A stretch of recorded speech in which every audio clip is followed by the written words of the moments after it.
శ్రీ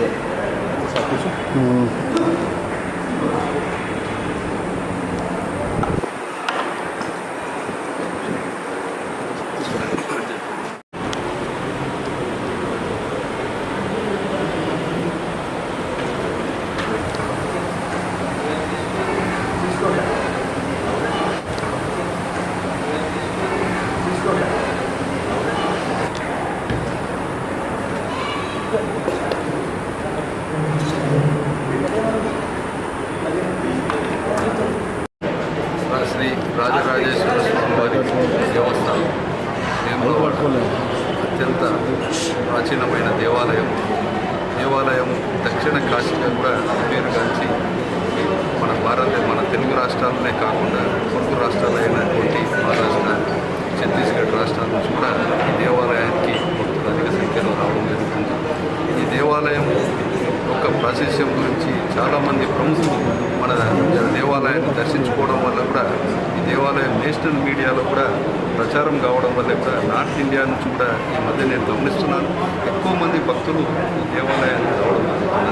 అలాగే ఈ మధ్య కొంత నేను గమనించిన ఈ మధ్యకాలంలో ఈ యొక్క నేషనల్ మీడియాలో ఈ దేవాలయం గురించి ప్రచారం కావడం వల్ల కొంచెం విదేశీ భక్తులు కూడా ఈ దేవాలయానికి వచ్చి స్వామివారిని కూడా దర్శించుకొని వెళ్ళారు వారు కూడా.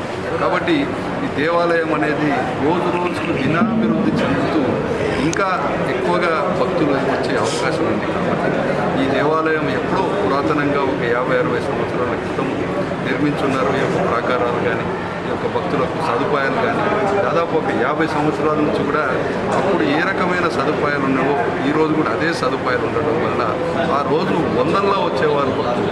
ఈరోజు ఆ సంఖ్య దినదినాభివృద్ధి చెంది వేలల్లోకి చేరుతుంది. కొన్ని సందర్భాల్లో మేము భక్తుల తాకిడి వారి యొక్క దర్శనాలు కల్పించాలని ఉద్దేశంతో ఈ యొక్క ఆలయాన్ని 24 గంటలు కూడా తెరిచి భక్తులకి దర్శనాలు గోడెమొక్కులు కూడా మేము కల్పించడం జరుగుతున్నది. ఈ రకంగా ఈ దేవాలయంలో భక్తులకు చాలా ఇన్కన్వీనియంట్ వాళ్ళు ప్రాబ్లమ్స్ ఫేస్ చేస్తున్నారు. లోపలికి వచ్చిన తర్వాత భక్తులు క్యూ లైన్లు కూడా చిన్నగా ఉండడం కారణం చేత మేము కూడా వారికి అన్ని రకాల సదుపాయాలు కానీ చిన్నపిల్లలు ఉంటే వాళ్ళకి త్వరితగతిన దర్శనాలు, వికలాంగులకు దర్శనాలు అవి కూడా కల్పించడంలో దేవాలయం యొక్క పరిపాలన విభాగానికి చాలా ఇబ్బందులు మేము ఎదుర్కోవాల్సి వస్తుంది. అలాగే ఈ యొక్క ఇబ్బందులన్నీ కూడా మేము గమనించి అర్చక బృందంతో మేము మన ప్రభుత్వ వైపుగా స్థానిక ఎమ్మెల్యే గారు కూడా వారు కూడా చర్చించడం జరిగింది. ఈ యొక్క పరిస్థితులను అధిగమించి భక్తులకు మెరుగైన సదుపాయాలు కల్పించాలి అని చెప్పి అర్చక బృందంతో చర్చించిన మీద వాళ్ళు కూడా నిజమే అని చెప్పి ఈ యొక్క దేవాలయాన్ని విస్తరించండి, తర్వాత ఈ భక్తులకు మెరుగైన సదుపాయాలు కల్పించండి, క్యూ కాంప్లెక్స్లు నిర్మించండి. ఈ రకంగా మనకు షిరిడి సాయిబాబా మందిరంలో చూడండి ఎంత పెద్ద క్యూ లైన్, ఎంత పెద్ద మనకు క్యూ కాంప్లెక్స్ ఉంది. తర్వాత త్రియంబకేశ్వర ఆలయంలో అక్కడ పెద్ద క్యూ కాంప్లెక్స్ ఏర్పాటు చేశారు. ఈ రకంగా కాశీలో ఎంత సరే మీరు అన్నది ఈ 35 ఎకరాల్లో ఏం నిర్మాణాలు వస్తాయి అనేది ఇంకా ఆర్కిటెక్ట్ వారు డిజైన్స్ వేయడం జరుగుతుంది. ఇంకా వారు డిజైన్స్ ఫైనల్ అయిన తర్వాత ప్రభుత్వం ఆమోదం తెలిపిన తర్వాత దాని మీద మనకు ఫుల్ క్లారిటీ వస్తుందని తెలుస్తుంది. అది ప్లాన్స్, ఎస్టిమేట్స్, ఆర్కిటెక్టు, R&B ఈ వర్క్స్ అన్నీ కూడా R&B డిపార్ట్మెంట్ వారికి ఇవ్వడం జరిగింది. R&B డిపార్ట్మెంట్ వాళ్ళు టెండర్ పిలుస్తారు, వాళ్ళే టెక్నికల్ అప్రూవల్స్, అడ్మినిస్ట్రేటివ్ శాంక్షన్స్ అన్ని తీసుకున్న తర్వాత ఎంతవరకు పనులు చేస్తారు, ఏ పనులు చేస్తారని చెప్పి కూడా మీకు త్వరలోనే తెలియపరచడం జరుగుతుంది. ఆలయ విస్తరణలో భాగంగా మేము స్వామివారికి కానీ అధికారులకు కానీ చెప్పినటువంటి అంశం, ప్రాచీన నేపథ్యం ఉన్న ఏ మూర్తులను కూడా మనం స్పృశించకూడదు, వాటిని కదపకూడదు, వాటిని నిర్మాణంలో భాగంగా వాటికి ఏ రకమైనటువంటి డిస్టర్బెన్స్ కలిగించకూడదనే విషయాన్ని వారు ముందుంచడం జరిగింది. అధికారులకు కూడా చెప్పడం జరిగింది. అయితే మనకు సాధారణంగా ఒక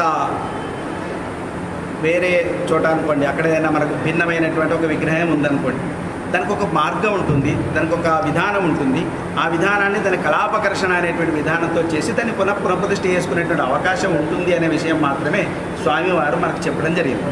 అంటే మనం అది నిజంగానే అది అడ్డుగా ఉంది, అది ఆ ప్రాంతంలో ఉండదు, అది ఈ ప్రాంతానికి మార్చాలి అనే విషయం వచ్చిందనుకోండి, అప్పుడు దానికి ఒక విధానం ఉంటుంది. ఇప్పుడు ఇంద్రుడు ఉన్నాడు, ఇప్పుడు ఇంద్రుడు మనకు ఆలయంలో ఒక చోట ఉన్నాడు కూడా, అది తూర్పున ఉండాలి ఇంద్రుడు. ఆ ఇంద్రుడు మనకు తూర్పున ఉండాలంటే మనకు తూర్పు ద్వారం ఎక్కడికో వెళ్ళింది, ఆ తూర్పు ద్వారం దగ్గర ఇంద్రుడు ఉన్నారు. అప్పుడు దానికి ఒక మార్గం ఉంటుంది. దానికి అక్కడ కలాపకృషి చేసి అదే మూర్తిని అదే యంత్రాన్ని అక్కడ పునఃప్రతిష్ఠ చేసుకునేటువంటి విధానం స్వామివారు ప్రత్యేకంగా ఉంది. ఆ విధానంతో పాటు మనం చేసుకోవచ్చు. అటువంటి పరిస్థితి వచ్చినప్పుడు అని చెప్పారు తప్ప ఇది తీయబడం అది తీయబడం అనే విషయం వారు ఏది కూడా మాకు అలా చెప్పడం జరగలేదు.